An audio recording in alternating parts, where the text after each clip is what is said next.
mpaka leo hiyo hapa.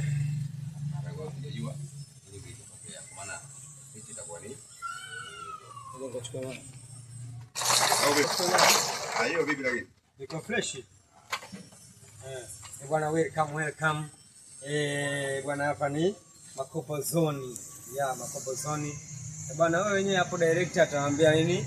Inatijili zaidi au sio bwana, kinini pazia ambayo ni design wa nini kwa makopo. Au sio bwana, kama unavyoiona hapo inapendeza. Au sio bwana, imetenganisha kuta mbili. Kuta ya upande wa kushoto na kuta upande wa kulia. Kwa mimi niko nje.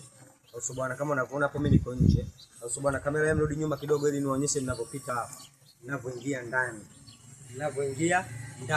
Hapa sasa ndo nafanyaje? Nafungua pazia. Au sio bwana, kama unavyoona naingia ndani. Alafu narudi, utaona kitu kinabadilika ni vile vile. Au sio bwana? Yako hii hapa ni pazia.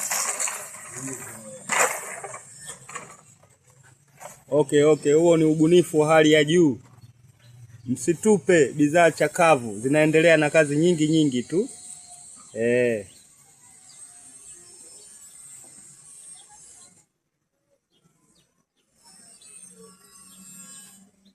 Kama mnavyoona hapo, hilo ni panzia. Unaweza kuweka mlangoni au dirishani. Kama hivyo, hayo makopo yanaangalia juu, unaweza ukaweka yanaangalia chini. Au ukaweka ya melala. Yaani hivyo vyote tu ni uamuzi wako.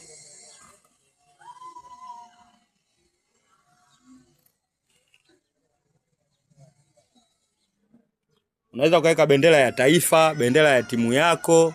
Yaani hivyo vyote, makopo yapo rangi aina nyingi tu.